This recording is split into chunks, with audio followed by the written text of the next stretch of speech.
சினிமாவில் டயலாகு எழுதி கொடுத்த யாராவது ரைட்டர் எழுதி கொடுத்ததை படிக்கிறதுக்கும் நிஜத்துக்கும் சின்ன குழந்தைங்கள வச்சு ரீல்ஸ் விட்டு ஒரு இமேஜினேஷன் அப்படி தான் ஆட்சி நடந்திருக்கு. ஃபஸ்ட்டு அந்த கவர்மெண்ட் போர்ட்டல் இருக்கு இல்லையா, அதில் இப்போ இருக்கிற மினிஸ்டர்ஸ்து அவங்க ஃபோன் நம்பர் அவங்களதெல்லாம் ஏற்றிருக்காங்களா பாருங்கள். ஏன்னா நானும் 4 நாளாக தேடிட்டுருக்கேன். ஸோ ரீல்ஸில் காட்டுற மோகத்தை இன்ஸ்டாகிராமில் போட்டு ஜெயிச்ச அந்த வேகத்தெல்லாம் முதல்ல இந்த டீட்டெயில்ஸ் எல்லாம் சைட்டில் ஏற்றணும். மாற்றம் வேணும்னுட்டு மக்கள் வாக்களித்தாங்கன்னாங்க அதில். பட் மாற்றம் வந்திருக்கா? ஸோ மிஸ்டர் விஜய் கட்டுக்கோப்பாக யாரை வைத்திருக்கிறார், கட்டுக்கோப்பாக என்ன செய்கிறார், இதெல்லாம் ஒரு கிளாஸ் மாதிரி எடுக்கணுமா எல்லாருக்கும்? அறிக்கையாக தான் மிஸ்டர் விஜய், ஜோசப் விஜய் சொல்லியிருக்கார் 500 அடிக்குள்ள அப்படின்னுட்டு.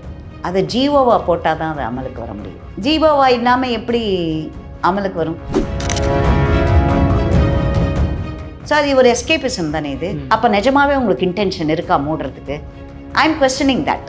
நீங்கள் அறிக்கை விடலாம், மக்களை கவர்றதுக்கு என்ன வேணால் அறிக்கை விடலாம். விஜய் அவர்கள், ஜோசப் விஜய் அவர்கள் அவருடைய ஜோதிடரோ யாரையோ ஓஎஸ்டியாக அப்பாயிண்ட் பண்ணார். அடுத்த உடனே 10 பேர் குரல் கொடுத்தோடனே அதை வாபஸ் வாங்கல. ஏன் அந்த தைரியம் இல்லை? திராணியில் இவர் ஹீரோவாக எவ்வளோ பேர் அடிச்சிருக்காரு, எவ்வளோ நியாயத்துக்காக போராடி இருக்காரு அவர் சினிமாலெல்லாம்.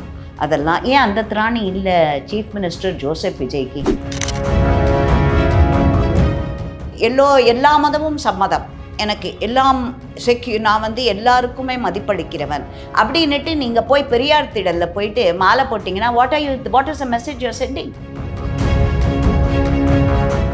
கோயிலில் போய் முறுக்கு பிரசாதம் எப்போ போட்டாங்க, அது எப்படி நம்புறது, டேட் ஆஃப் மேனுஃபேக்சரிங்கை போட்டு இது எப்படி நம்புறது அப்படிங்கிறதெல்லாம் பார்க்காம, அதை விட ரொம்ப கேவலம் மனசை உறுத்துறது அந்த போலீஸ் ஐஜி அந்த ப்ரெஸ் மீட்டில் சிரிக்கிறாங்க.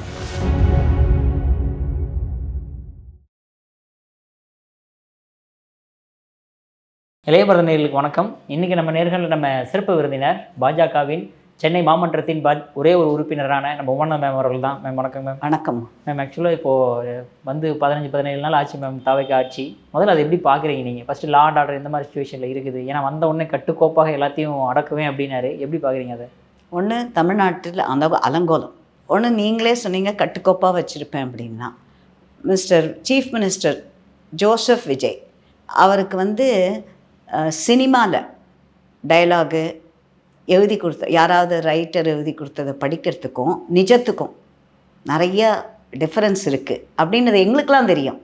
ஆனால் அவர் தெரிஞ்சுக்கிட்டே என்னை பொறுத்த வரைக்கும் சின்ன குழந்தைங்கள வச்சு ரீல்ஸ் விட்டு ஒரு இமேஜினேஷன் அப்படி தான் ஆட்சி நடந்திருக்கு. ஒரு உதாரணத்துக்கு சொல்கிறேன், இந்த ரீல்ஸ் விடுறதுல இன்னும் அவர் ஆட்சிக்கு வந்தப்புறமும் நான் சொல்கிறேன், அதில் காமிக்கிற இன்ட்ரெஸ்ட்டை ஃபஸ்ட்டு அந்த கவர்மெண்ட் போர்ட்டல் இருக்கு இல்லையா, அதில் இப்போ இருக்கிற மினிஸ்டர்ஸ்து அவங்க ஃபோன் நம்பர் அவங்களதெல்லாம் ஏற்றிருக்காங்களா பாருங்கள். ஏன்னா நானும் 4 நாளாக தேடிட்டுருக்கேன் கான்டாக்ட் பண்ணுறதுக்கு. அதில் இது வரைக்கும் யாருதுமே ஏற்றலை. இதில் Nirmal Kumar okay, I know him, எங்கள் கட்சியிலேருந்து போனவர், I was quite close to him, அவர் நம்பர் எங்கிட்ட இருக்குது. But there is no response in that number. நான் மெசேஜும் விட்டுருக்கேன் அதில். ஸோ ரீல்ஸில் காட்டுற மோகத்தை இன்ஸ்டாகிராமில் போட்டு ஜெயிச்ச அந்த வேகத்தெல்லாம் முதல்ல இந்த டீட்டெயில்ஸ் எல்லாம் சைட்டில் ஏற்றணும். அதில் அடுத்து மிஸ்டர் விஜய், ஜோசப் விஜய் அவருக்கு நான் சொல்ல வேண்டியது, அவர் சினிமாலெல்லாம் இப்போ நீங்கள் லா அண்ட் ஆர்டர் பார்க்குறீங்க, நீங்களே சொல்லிட்டீங்க தினம்ட்டு. ஒரு கோயம்புத்தூர் சைடில், நாகப்பட்டினம் சைடில் இப்படி வரிசையாக சொல்லிட்டு போகலாம். எல்லா இடத்துலையுமே குழந்தைகள் மீது வன்முறை எவ்வளவு நடந்திருக்கு, செத்து போயிருக்காங்க அந்த குழந்தைங்கள்லாம். ஒரு காலேஜ் படிக்கிற ஒரு குழந்தை, பக்கத்தில் டியூஷனுக்கு போன குழந்தை, அந்த மாதிரியெல்லாம். அதில் ஒரு பையன் சும்மாவே கூட்டிகிட்டு போயிட்டு ஒரு சின்ன 4 வயசு குழந்தை. இதெல்லாம் நம்ம இப்போ படித்தோம். நம்ம மாற்றம் வேணும்னுட்டு மக்கள் வாக்களித்தாங்கன்னாங்க அதில். பட் மாற்றம் வந்திருக்கா? அது உடனே இது ரொம்ப சீக்கிரம் அப்படின்னா சொன்னால் இதுக்கெல்லாம் சீக்கிரம்லாம் இல்லை. இப்போது நான் கேட்குறது, இதே சினிமாவாக இருந்தால் என்னன்னு அதில் ஒரு பொண்ணு டைலாகே அடிச்சுது எலெக்ஷனுக்கு முன்னாடி என் கணவர் என்னை அடித்தார்னா விஜய் அண்ணா என்னை காப்பாற்றுவார் அப்படின்னு சொல்லி ஒரு பொண்ணு டைலாக் அடிச்சுது அதில். இப்போது விஜய் அண்ணா அவர்கள் எந்த குழந்தையை காப்பாற்றி இருக்கிறார்? சினிமாலன்னா நீங்கள் பார்ப்பீங்க, எங்கேயோ இருப்பார் அவர், எங்கேயோ ஒன்று ஹீரோயினை இது பண்ணுவாங்க, அவர் குதிச்சு ஓடி எங்கெங்கேயோ ஹை ஜம்ப் பண்ணி லாங் ஜம்ப் பண்ணி எல்லாம் அவர் காப்பாற்றுற மாதிரி இருக்கும். அதெல்லாம் அந்த மாதிரி நினச்சின்ட்டாரா நடைமுறை அரசியல். இன்னும் அந்த குழந்தைக்கோ அந்த அவங்க அம்மாக்கோ ஃபோனில் பேசியிருக்கேன்றார்.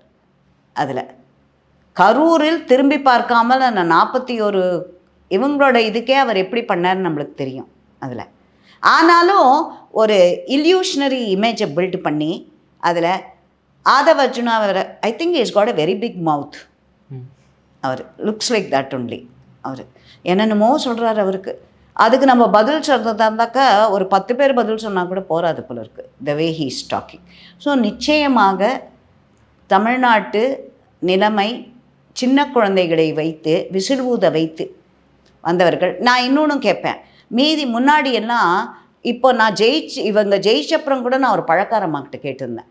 அந்த அம்மா என்னை இந்த பக்கம் வரலையே அப்படிம்பாங்க. நான் கேட்டேன், ஏம்மா நான் ஜெயிச்சப்புறம் என்ன வரலன்னு கேட்டிங்க நீங்கள், இப்போ நீங்கள் ஓட் போட்டு ஒருத்தருங்க அவர் எங்கேயாவது இந்த பக்கம் வந்தாரா அப்படின்னு கேட்டேன் நான் அவர் இங்கே வந்து காமிச்சாரா அப்படின்னு கேட்டேன். என்ன மாத்திரம் கேட்குறீங்கல்ல நீங்கள், நான் இத்தனைக்கும் விசிட் பண்ணுறவோ நடந்தே போயிடுவேன் சில இடத்துக்கெல்லாம். அதில் அந்த அம்மா ஒரே பதில் சொல்ல முடியல, அந்த அம்மாவில் ஒத்துக்குது இதில். ஸோ எங்கே செல்கிறோம் தமிழ்நாடு?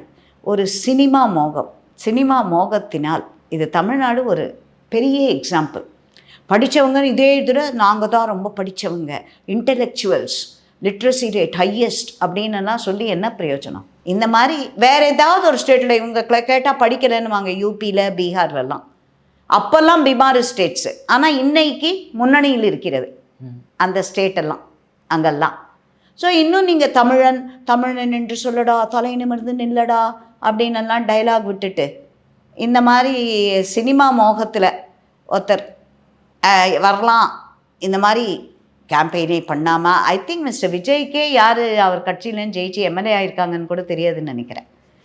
அதில் அடுத்தது எம்எல்ஏலாம் ஆய்வுக்கு போகிறாங்களாம் அங்கே. இப்போ நீங்கள் பாருன்னா சோழிங்கநல்லூர்லேயே எங்கேயோ எங்களது மாதிரி இங்கே ஜோன் மீட்டிங் நடக்கும். அந்த ஜோன் மீட்டிங்கில் நாங்கள் ஆஃபீஸர்ஸ் தான் இருக்கலாம். Concern departments, police, metro water, EB, இப்படி எல்லாருமே வரலாம். மீதி அவுட் சைட் த இது, ஆனால் அவங்களாமும் வரலாம். பட் அதுக்காக நான் வந்து என்னோடய ஆஃபீஸில் வேலை செய்கிறவங்கள என் கட்சிக்காரங்களெல்லாம் கூட்டிகிட்டு போக முடியாது. பட் இவங்க அதுவும் பண்ணியிருக்காங்க சோழிங்கநல்லூரில். ஸோ மிஸ்டர் விஜய் கட்டுக்கோப்பாக யாரை வைத்திருக்கிறார், கட்டுக்கோப்பாக என்ன செய்கிறார், இதெல்லாம் ஒரு கிளாஸ் மாதிரி எடுக்கணுமா எல்லாருக்கும்? அங்கே எம்எல்ஏஸ், அவரோட கட்சி நிர்வாகிகள் எம்எல்ஏயாக கூட ஆகலை சில பேர். அந்த ஊர் இருக்கிற இவங்க அராஜகத்தில் ஈடுபட்டிருக்காங்களே தாவேக்கல. இப்போ பார்த்தா தினம் ஒவ்வொரு கேஸ் வருது. இந்த தாவேக்க நிர்வாகி கைதி இந்த மாதிரி இவர் பண்ணியிருக்கார், ஏமாற்றிட்டார் இவ்வளோ லட்சம் அப்படின்னு எல்லாம் வருது. ஸோ எங்கே செல்கிறோம்? ரொம்ப பரிதாபகரமான இது. இங்கிலீஷில் சொல்லுவாங்க, from the fire into the frying pan அப்படிம்பாங்க. அந்த மாதிரி தான் இருக்குது இது. Okay ma'am. பட் இருந்தாலுமே வந்து இப்போது உடனடியாக எந்த விஷயங்கள் நடத்த முடியலனா கூட இந்த டாஸ்மாக் 700 சம்திங் டாஸ்மாக்லாம் க்ளோஸ் பண்ணியிருக்காங்க. ஸோ இதோடைய தாக்கங்கள்லாம் ஒரு 2-3 மாதம் கழிச்சு தான் தெரிய வருன்ற மாதிரிலாம் சொல்கிறாங்களே மேம். நான் இப்போ ஒரு எக்ஸாம்பிள் என்னோடதுலேயே சொல்கிறேன். அந்த 10 ரூபான்னு அப்போ சொன்னாங்க, அது எங்கே எடுத்துட்டாங்களா? இல்லை இப்போ இன்னும் நிறைய வீடியோ இன்னும் எக்ஸ்ட்ரா தான் சர்க்குலேட் ஆகுது. அது இதுக்கு எவ்வளோ நேரம் ஆகும்? அறிவிப்புங்கிறது வேறு, மக்களை கவரணுன்றதுக்காக ஒரு அறிவிப்பு விட்டுடலாம், அது வேறு. ஜிஓவாக வந்தால் தான் அது அமலுக்கு வரும். இப்போ நீங்கள் சொன்ன அந்த டாஸ்மாக்கே எடுத்துக்கலாம். அவங்க வந்து 500 இதுக்குள்ளே இருந்தாங்க அதில். இப்போ என்னோடய வார்டுலேயே எடுத்தால் என் ஆஃபீஸ்க்கு 2வது பில்டிங் ஒரு டாஸ்மாக், 704 கடை பேர்.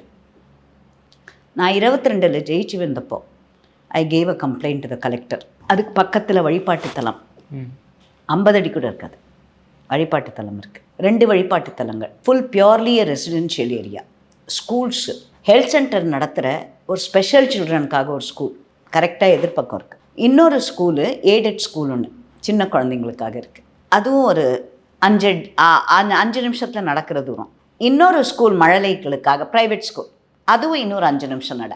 எய்டட் 5 ஸ்கூல், எஸ்ஆர்எம் அப்படிங்கிறதெல்லாம் பக்கத்துலேயே இருக்குது. அதெல்லாமும் அயோத்தியா மண்டபம் பக்கத்தில் இருக்குது. சத்யநாராயணா கோயில்ன்றது அந்த டாஸ்மாக்லேருந்து 2 நிமிஷம் கல்லை கூட எடுத்து எறிகிற தூரம்.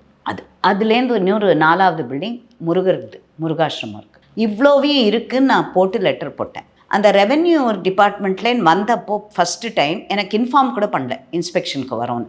வந்துட்டு போனியே ஆகாத 5 விளக்கு கிட்ட ஒன்று, இந்த பக்கம் ஒன்று, அது 2த்தையும் க்ளோஸ் பண்ணிட்டு போயிட்டாங்க. நான் கம்ப்ளைண்ட் கொடுத்தது இதை பற்றி தான். என்னோடய ஆஃபீஸ்லேருந்து 2வது பில்டிங். ஏன்னா மத்தியான வேளையிலையும் 6 மணிக்கு மேலே பார்த்தீங்கன்னா குடிமகன்கள், நம்ம நிறைய பேர் இருக்கோமே குடிமகன்கள் தான் அதில், அப்படியே செவரேறி குச்சி என்னோடய ஆஃபீஸ் வாசலில் உட்காந்து அப்படியே படுத்து கிடப்பாங்க. இல்லை மேலே ஏறி என்னோடய ஆஃபீஸ் மொட்டை மாடியில் போனால் ஃபுல்லாக பாட்டிலாக இருக்கும். அது ஒரு 10 நாளைக்கு ஒரு தடவை நான் இவங்களை அர்பேசர் அமைச்சு க்ளீன் பண்ணணும். இது 2 திருப்பியும் நான் போய் கம்ப்ளைண்ட் கொடுத்தேன். கலெக்டர் 25 கம்ப்ளைண்ட் கொடுத்தேன். இப்போ இந்த ஆர்டர் வந்தப்புறம் திருப்பி நான் எல்லாத்தையும் இது பண்ணி இடி அவர்கிட்ட எக்ஸைஸ் கலெக்டர் அவர்கிட்டையும் பேசினேன். அவர் மேடம் இது டைரெக்டாக டாஸ்மாக் டீல் பண்ணுறாங்க இப்போனார். சரி நான் அந்த ஆஃபீஸருக்கு ஃபோன் பண்ணேன். அவர் உடனே ஒன் திங் ஆனால் எனக்கு இந்த வாட்டி ரெஸ்பான்ஸ் கிடச்சிது. உடனே கலெக்டர் ஆஃபீஸர் தூங்கின மாதிரி இங்கே தூங்குறேன். உடனே இன்ஃபார்ம் பண்ணாங்க இந்த ஆஃபீஸர்னு ஃபோன் பண்ணாக்க பேசினாங்க, ரெஸ்பாண்ட் பண்ணாங்க. வரேன்னு சொல்லிவிட்டு எனக்கு முந்தானேத்தி ஒரு டாஸ்மாக்லேருந்து ஒரு ரெவென்யூ தாசில்தாரையும் அனுப்பினாங்க. ஸோ ஒரு 2 மணிக்கோ 2:15 வந்தார். அவரை சுற்றி எல்லாத்தையும் காமிச்சினார் அவர்கிட்ட எப்படின்னு. அது பா ஷேப்பில் கோயிலை சுற்றி அந்த ரத வீதிகள் இருக்கும் இல்லையா, அந்த மாதிரி என்ன சத்யநாராயணா கோயில் தேர் வரும் அந்த 4 இதையும் சுற்றி. இங்கே 2-3 வாட்டிக்கு முன்னாடி குடிமகன்கள் அலப்புறர் நடு ரோட்டில் அந்த தேர் போகச்ச இதெல்லாம் வீடியோ எடுத்தும் அனுப்பினோம். அடுத்து அயோத்தியா மண்டபம், அதோடது ஒரு 2-3 இது விசேஷங்க மகா பெரியவர் இதுக்கோ அந்த மாதிரி வரும், ராமநவமிக்கோ அந்த மாதிரி. முருகாசிரமம் அதுவும் தை கிருத்திகை அந்த மாதிரிலாம் இருக்கச்சு, பங்குனி உத்திரம் அதுக்கெல்லாம் அது ஏதாவது ஒரு இதுக்கு வருவாங்க அவங்க சுற்றி 4 இதையும் சுற்றி. இதை எப்படி அலோவ் பண்ண முடியும்? அவருக்கு வந்து பார்த்தார், எல்லாத்தையும் காமிச்சு விட்டுட்டேன் நான். இப்போ லெட்டர் போட்டிருக்கோம். ஆனால் ஒன்று இதில் பாருங்கள், அறிக்கையாக தான் மிஸ்டர் விஜய் ஜோசப் விஜய் சொல்லியிருக்கார் 500 அடிக்குள்ள அப்படின்னுட்டு. அதை ஜீவோவா போட்டால் தான் அது அமலுக்கு வர முடியும். ஜீவோவா இல்லாமல் எப்படி அமலுக்கு வரும்? அவர் ஜீவோவா மாற்றட்டுமே அதை. இந்த மாதிரி 500 அடிக்குள்ள வழிபாட்டு தலங்கள் ஸ்கூல்லாம் இருந்தான்னுட்டு அது ஜீவோவில் வரலையே இன்னும் அதில். ஸோ அது ஒரு எஸ்கேபிசம் தானே இது. அப்போ நிஜமாகவே உங்களுக்கு இன்டென்ஷன் இருக்கா மூடுறதுக்கு? I am questioning that. நீங்கள் அறிக்கை விடலாம் மக்களை கவர்றதுக்கு, என்ன வேணால் அறிக்கை விடலாம். இப்போ கூட நீங்கள் பார்த்தீங்கன்னா அந்த 1000 ரூபாய் 2000 ரூபாயில் கூட இது கரண்ட்டில் இபிலேயே எப்படி பின்வாங்கினார் ஒரு அறிக்கைக்கும் அவரோட ஜெயிச்சப்புறம் வந்த அறிக்கைக்கும் ஜீவோவா வந்ததுக்கு அதில் என்ன டிஃப்ரென்ஸ் இருக்குதுன்னு பார்த்துட்டோம். இப்போ ஃபார்ம் ஹவுஸும் அதே மாதிரி வந்திருக்கு அதுவும். ஸோ அறிக்கை விடுறது ரொம்ப ஈஸி, எல்லாருமே அறிக்கை விடலாம். அதை அமல்படுத்துவதற்கு தைரியம் வேணும். ஒன்று இந்த அரசாங்கத்திற்கு அந்த திராணி இருக்கான்னு நான் கேட்குறேன். ஏன்னா வீரமணி பெரியார் திடலிலிருந்து ஒரு குரல் ஓங்கி ஒலித்தாலே இவங்க பேக் அடிக்கிறாங்க. இப்போது விஜய் அவர்கள், ஜோசப் விஜய் அவர்கள் அவருடைய ஜோதிடரோ யாரையோ ஓஎஸ்டியாக அப்பாயிண்ட் பண்ணார். அவர் அடுத்த உடனே 3-10 பேர் குரல் கொடுத்தோடனே அதை வாபஸ் வாங்கலை. ஏன் அந்த தைரியம் இல்லை? திராணியில் இவர் ஹீரோவாக எவ்வளோ பேர் அடிச்சிருக்காரு, எவ்வளோ நியாயத்துக்காக போராடி இருக்கார் அவர் சினிமாலெல்லாம். அதெல்லாம் ஏன் அந்த திராணி இல்லை சீஃப் மினிஸ்டர் ஜோசப் விஜய்க்கு? நடிகராக இருந்தப்போ இருந்த விஜய்க்கு, நடிகராக மக்களிடம் இப்படியெல்லாம் படம் பிடித்து படத்தில் நடித்து காட்டியவர், ஏன் நிஜமாகவே முதலமைச்சராக ஆன பிறகு ஜோசப் விஜயுடைய ஸ்டாண்ட் எங்கே போச்சு இதில்? அடுத்து பார்த்தீங்கன்னா ஹெச்ஆர்என்சி, அது என்ன ஹெச்ஆர்என்சி என்கிற துறை என்ன? பெரியார் திடலிலிருந்து அவர்களுக்கு இது வரணுமா? பிராமணர்களை போட்டு விட்டார், பிராமண ஐஏஎஸ் போட்டு விட்டார், உடனே மாற்றுறாங்க 2 நாளில். அவர் என்னோட ஒரே சின்சியர் இது mister Joseph Vijay chief minister அவர்கள் முகமது பின் துக்ளக்னு ஒரு ட்ராமா உண்டு, சோது அந்த காலத்தில். அதை பார்க்கணும். இல்லை பார்த்தாரா? பார்க்கலைன்னா ஐ அட்வைஸ் ஹிம் டு அதை பார்க்குறதுக்கு. ஓகே, பட் இருந்தாலுமே அவர் செஞ்ச விஷயங்கள் ஒரு பாராட்டுக்குரிய விஷயம் பார்த்தோம் அப்படின்னா 2 பிராமணர்கள் அமைச்சராக போட்டிருக்காரு மேம். 8 பட்டியலினத்தவர்கள் அமைச்சராகியிருக்காங்க. இது மிகப்பெரிய ஒரு விஷயம் தானே? இது நிச்சயமாக பெரிய விஷயந்தான். ஆனால் அந்த பிராமணர்கள் நான் பிராமணன் என்று பெருப்பை எனக்கு நான் சொல்கிறேன், நான் பிராமணன், நான் பிராமண வகுப்பை சேர்ந்தவர். ஜெயலலிதா அம்மையார் ஓப்பன் அசம்பிளிலேயே ஆமாம் நான் ஸ்ரீரங்கம் இதுதான் நாங்கள். பட் இதில் ஜெயிச்சு வந்திருக்கிறவங்க 2 பேருமே பெரியார் இதுக்கு நான் பூனல் இல்லைங்கிறார், மயிலாப்பூரில் ஜெயித்தவர். அடுத்து அவர் பெரியார் நான் கவரப்பட்டேன் அப்படிங்கிறாரு. ஸோ நான் அவங்கள பிராமண இதில் சேர்த்துக்க மாட்டேன். நான் அவங்கள பட்டியலினத்தவர் ஒத்துக்கொள்ள விட பெரியார் கொள்கைகளை பின்பற்றினா அவர்கள் பிராமணர்கள் இல்லையா?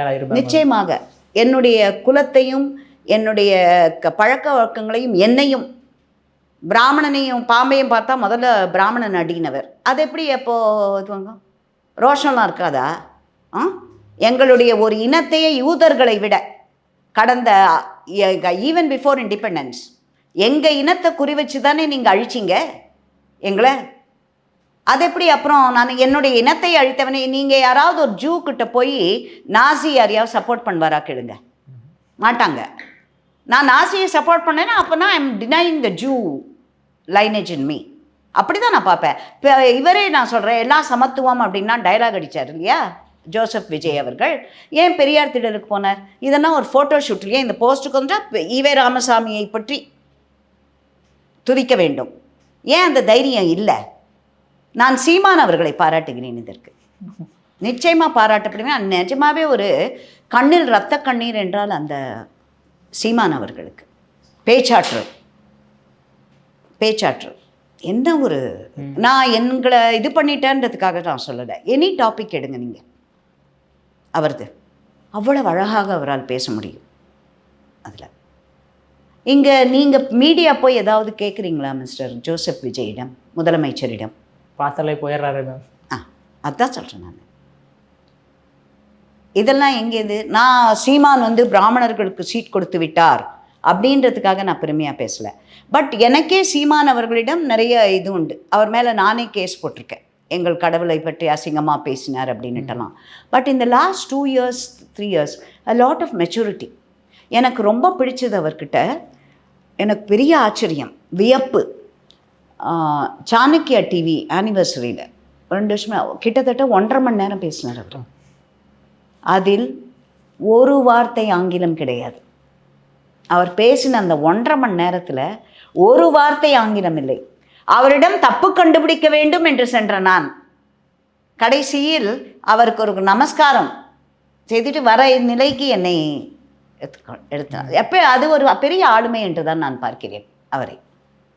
ஓகே, பட் இருந்தாலுமே இந்த அறநிலைத்துறைக்கு பிராமணர்கள் போட்டிருக்கிறத ஒரு மிகப்பெரிய ஒரு பிரச்சனையாக பார்க்குறாங்களே மேம் கி வீரமணி அவர்கள். அதான் எனக்கு புரியவே இல்லை. பிரச்சனையே இல்லாததை பண்ணுறவங்க தான் அவங்க.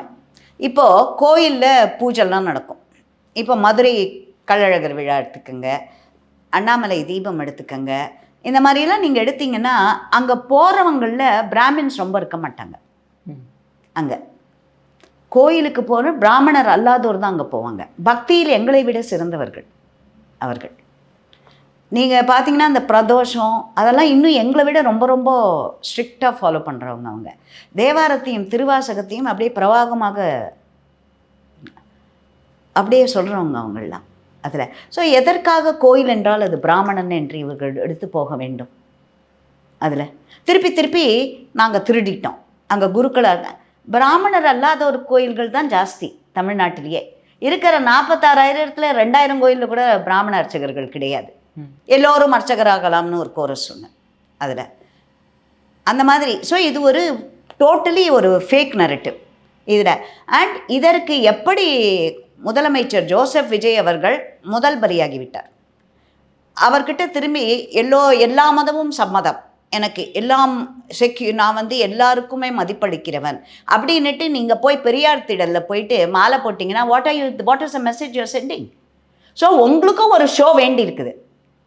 உங்களுக்கும் மக்கள் அந்த ஒரு இமேஜ் இருக்குது, இப்படி தான் ஒரு அரசியல்வாதி என்றால் இப்படி தான் இருக்க வேண்டும், இவங்களை போய் பார்க்கணும், பீச்சில் போய் அவங்கள பார்க்கணும், அந்த இதை போய் பார்க்கணும் அப்படிங்கிறதெல்லாம் ஒரு எழுதி வைக்கப்படாத நீதிகளாக நீங்கள் பின்பற்றுகிறீர்கள் என்றால் மக்கள் எதுக்காக உங்களை மாற்றம் தேவை என்று ஓட் போட்டு வச்சாங்க? திராவிடத்திற்கு மாற்றுன்னுட்டு வந்திருக்கீங்க. நீங்களும் அதே ஸ்டெப்ஸில் தானே போகிறீங்க. அப்போது அங்கே ஏன் அதே மாதிரி சனாதனத்தை அழிக்க வேண்டும் என்று திரும்பவும் அசெம்பிளியில் பேசினார்ல அவர்கள் ஏன் அதை எழுத்து உடனே அப்ஜெக்ஷன் பண்ணலை அவர்? அதில் இங்கே என்னென்னா ஜேசிடி பிரபாகர் பைபிளையே எடுத்துகிட்டு வரட்டும், அவரோட நம்பிக்கை அவர் எடுத்துகிட்டு வரார்.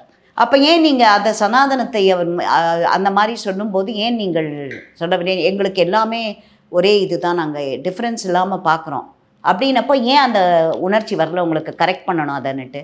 ஸோ எனக்கு எப்படி நம்பிக்கை வரும் எனக்கு? ஸோ சினிமா வேறு, ரியல் லைஃப் வேறு.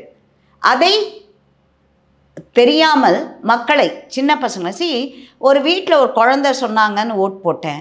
அண்டு இன்னொன்று பப்ளிக்கே நான் கேட்குறேன், பொண்ணுங்கள்லாம் வந்து என்னெல்லாம் பேசுகிறாங்க வீடியோவில், அது நிஜமாகவே பேசுனாங்களா இல்லை கோச் பண்ணி பேசினாங்களான்றதை பற்றி நான் போகலை.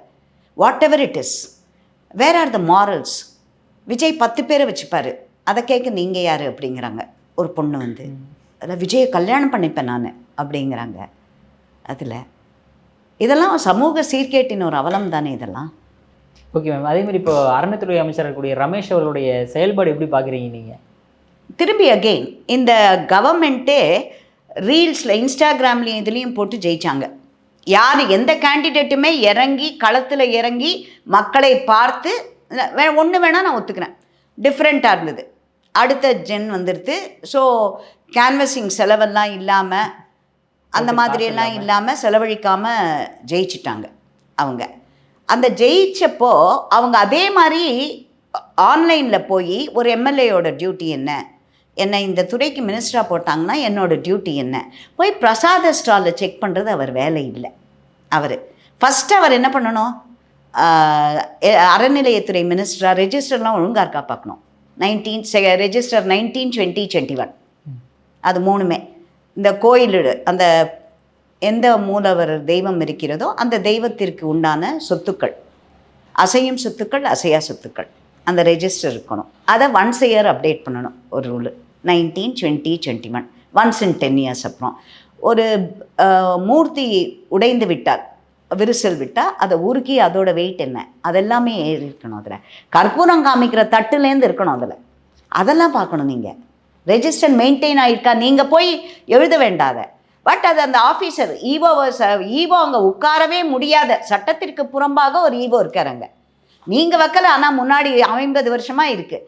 அவங்கக்கிட்ட போய் இந்த ரெஜிஸ்டர் இருக்கா நீங்கள் கேட்கணும்ல. கோயிலில் போய் முறுக்கு பிரசாதம் எப்போ போட்டாங்க, அது எப்படி நம்புறது, டேட் ஆஃப் மேனுஃபேக்சரிங்கை போட்டு இது எப்படி நம்புறது அப்படிங்கிறதெல்லாம் பார்க்காம ஏரேஜஸ் 19, 20, 21 ஒழுங்காக மெயின்டைன் பண்ணிகிட்ருக்காங்களா, பூஜை ஆர்கா பூஜைக்கு ஒழுங்காக நடக்கிறாங்களா, அந்த பூஜை செய்யும் பூஜாரியோ குருக்களையோ மரியாதையாக நடத்துகிறாரா, அவருக்கு ஒழுங்காக சம்பள பணம் போகிறதா, அவருக்கு எவ்வளவு சம்பளம் கொடுக்கப்படுகிறது, எவ்வளவு நாளாக பாக்கி, எவ்வளவு வருடங்களாக அந்த பணம் பாக்கி, குத்தகை ஒழுங்காக வந்திருக்கிறதா நிலத்திலிருந்து.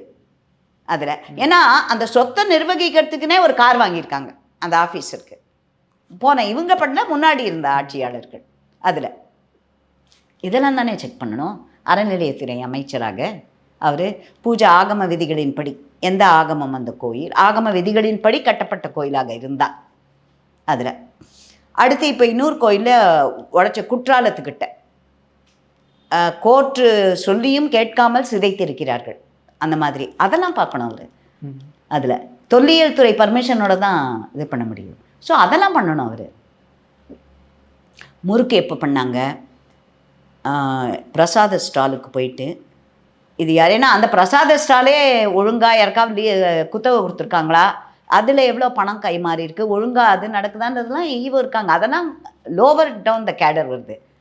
நீங்கள் கோயிலில் பூஜை ஒழுங்காக நடக்கிறதா, கோயில் அந்த மூர்த்தியின் வருமானம் ஒழுங்காக வருகிறதா, ஒழுங்காக செயல்படுத்துகிறதா. இப்போ இவர் சேகர் பாபு அவர்கள் இருந்த பொழுது கபாலியின் பணத்தை எடுத்து இதில் கொளத்தூரில் ஒரு கட்டினார் காலேஜ். அது கோர்ட்டு கட்டக்கூடாதுன்னு சொல்லி அவங்க போயிட்டு நாங்கள் கட்டிட்டோம், அப்பாயிண்ட் பண்ணிட்டோம் அப்படின்னு எல்லாம் போனாங்க. அதுக்கு கல்யாண மண்டபம் கட்டுறது அங்கே நாங்கள் அதே தானே சொல்கிறோம், எங்ககிட்ட கொடுத்துருங்க, நாங்கள் பள்ளிக்கூடம் கட்டுறோம், குழந்தைங்களுக்கு ஃப்ரீயாக கொடுக்குறோம். நாங்கள் ஹாஸ்பிட்டல் தனியாக கபாலீஸ்வரர் ஹாஸ்பிட்டல்னு கட்டுறோம். நாங்கள் அங்கே போய் மக்கள் ஃப்ரீயாகவே பண்ணிக்கிட்டோம். அங்கே பசங்க காலேஜ் கட்டினாக்கா பசங்க மெடிக்கல் காலேஜே கட்டுறோம். நாங்கள் எங்களுக்கிட்ட கொடுத்துட்டா நாங்கள் மக்களுக்கு, நீங்கள் வந்து அந்த ஹெச்ஆர்என்சி காசை கொள்ளையடிக்கிறதுக்கு பதிலாக அதுலேருந்து ஏன் கொள்ளையடித்து இது மக்களுக்கு பண்ணுறீங்க நீங்கள் எல்லாருக்கும்? அதுலேயே வரம்பு மீறுதல் இருக்குது. பழனி கோயில்லையே பழனி பணத்துலேருந்து எடுத்து ஒரு கோயிலை கட்டிட்டு ஒரு கிறிஸ்டினுக்கும் ஒரு முஸ்லீமுக்கும் போஸ்ட் கொடுத்துருக்காங்க. இதெல்லாம் வரவேற்கத்தக்கதா? இப்போ நான் போய் ஒரு இதில் மாஸ்க் இதில் எனக்கு வந்து ஒரு போஸ்ட் வேணும்னு நான் கேட்க முடியுமா அதில்?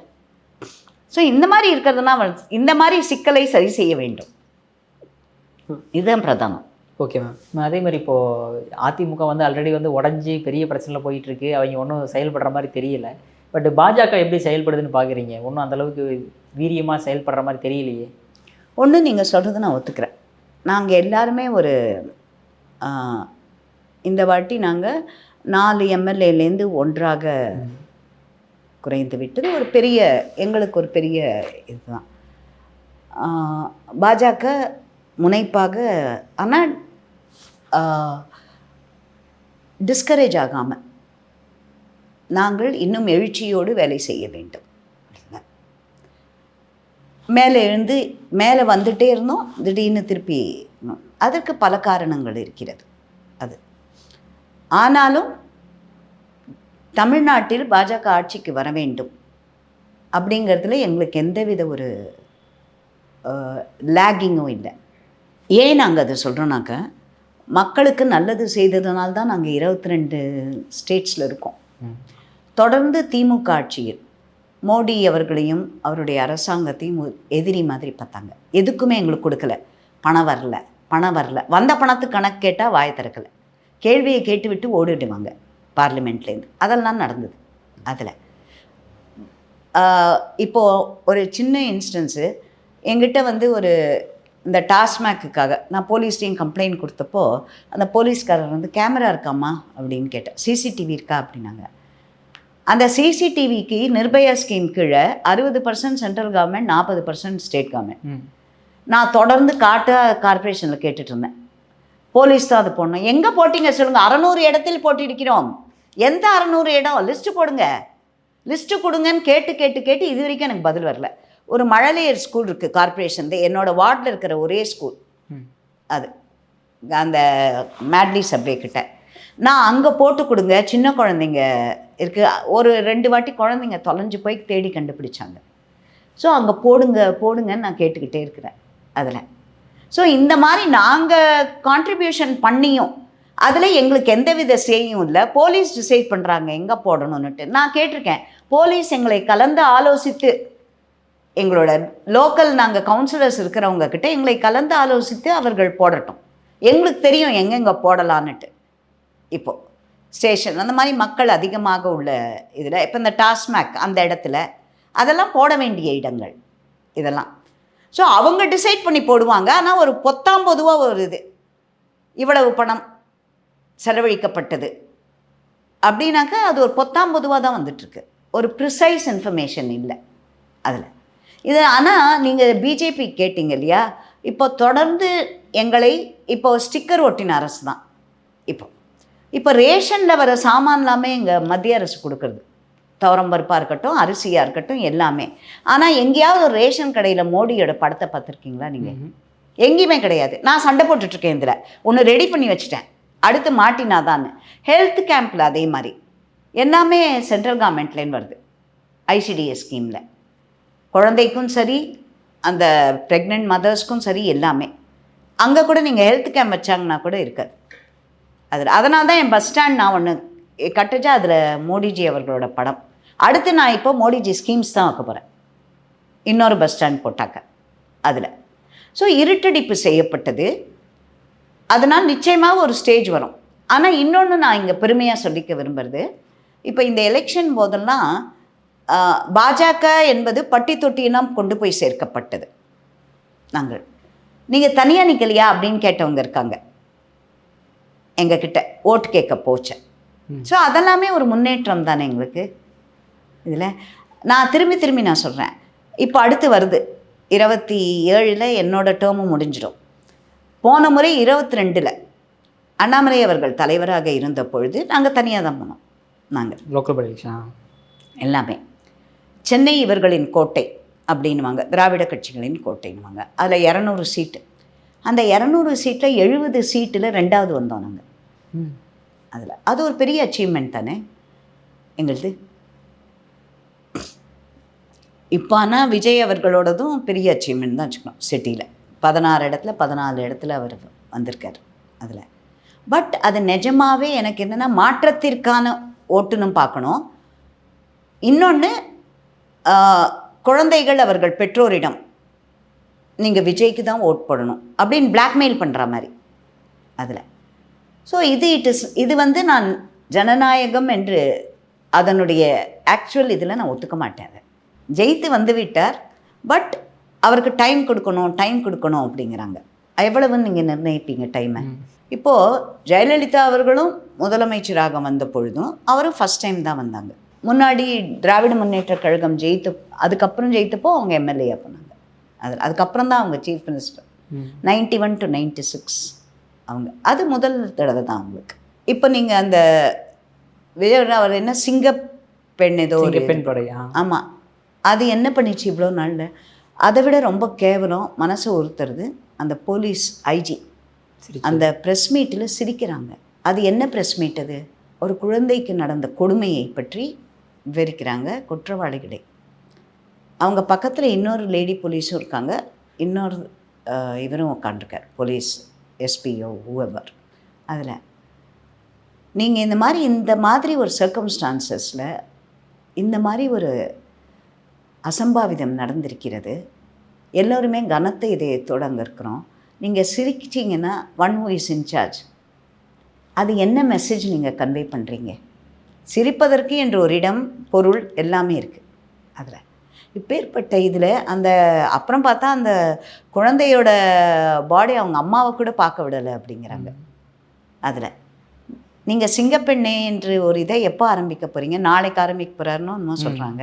அதுக்குள்ளே எவ்வளவு இது? இந்த மாதிரி சிரிக்கிற மாதிரி ஒரு ஆஃபீஸரை போட்டால் என்ன நடக்க போகுதுங்க? அதில் நீதி கிடைக்க போகிறதா? இந்த மாதிரி ஒரு இதை ஒரு மனசாட்சியே இல்லாமல் சிரிச்சிட்டு ஒரு போலீஸ் ஆஃபீஸர் இன்சார்ஜ் இந்த மாதிரி இருந்தால் அதை பார்த்த அந்த குழந்தையின் தாயாருக்கு எப்படி இருக்கும்? இதெல்லாம் நிச்சயமாக மக்கள் கேள்வி கேட்கணும்.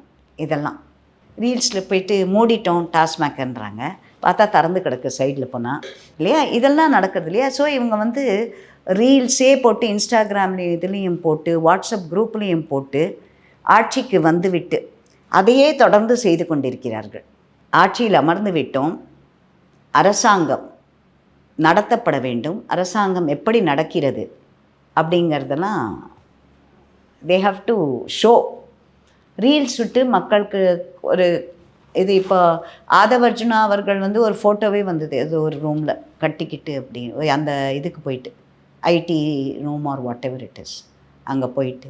ஸோ அப்படியே தான் நீங்கள் கண்டினியூ பண்ண போகிறீங்கனாக்க மக்கள் அதுக்கு இப்போ என்ன நினச்சிப்பாங்க மக்கள்? இவர்களை ஓட்டு போட்டு, ஏன்னா இப்போவே பார்த்தீங்கன்னா 2-3 பேர் இவங்களை ஆட்சியில் ஓட் போட்டு வச்சதே தப்போ என்னமோ அப்படின்ற நிலைமைக்கு இந்த 20 நாள்லேயே வந்துட்டாங்க அதில். ஸோ அது நிச்சயமாக ஒரு தோல்விக்கான ஒரு அறிகுறி தானே. இப்போவே முழித்து கொள்ளணும் 20 நாளைக்குள்ளே. அதில் எங்கே வாய்ஸை கொடுக்கணுமோ அங்கே கொடுக்கணும். முதலமைச்சர் ஜோசப் விஜய் அவர்கள் சினிமாவில் குக்குரைட்டு அநீதிக்கு குரல் கொடுத்து அதெல்லாம் மறந்துடணும் இனிமேல் அவர். அதில் யதார்த்தத்திற்கு வர வேண்டும், கால் பூமியில் பட வேண்டும். முதலமைச்சர் அறையில் உட்கார்ந்து கொண்டு இந்த தமிழ்நாட்டின் தலையெழுத்தை மாற்றுவதற்கு உங்களுக்கு வேர்டிக்ட் கொடுத்துருக்காங்க மக்கள், அதை செய்ய வேண்டும். நீங்கள் இப்படி எக்ஸ்பிரஷனே இல்லாமல் அந்த அசெம்பிளியில் உட்காந்துக்கிட்டு அதில் யாரோ ஒருத்தர் சனாதனம் அழிக்கப்பட வேண்டும்ங்கிறார், அதுக்கும் உங்கள் முகத்தில் எந்த ஒரு ரியாக்ஷனும் இல்லை. நீங்கள் சினிமாவில் நீங்கள் நிறைய ரியாக்ஷன் காட்டியிருப்பீங்க நடிகராக அதை, ஆனால் இங்கே நடிகராக இந்த ரீல்ஸை விட்டுட்டு இங்கே நிஜமாகவே உங்கள் கண் முன்னாடி ஒரு அநீதி நடக்குது, அதுக்கு என்ன ரியாக்ஷன் உங்களுக்கு? அதுக்கு ஸோ இதெல்லாம் நிச்சயமாக கேட்கப்பட வேண்டிய கேள்வி தானே இதெல்லாம். நிச்சயமாக அதில் பொறுத்திருந்து பார்ப்போம் ஏதாவது மாற்றம் வருதா அப்படின்ட்டு. உங்கள் பொன்னான நேரத்தில் இலைபாலம் ஒதுக்குனதுக்கு மிக்க நன்றி மேம்.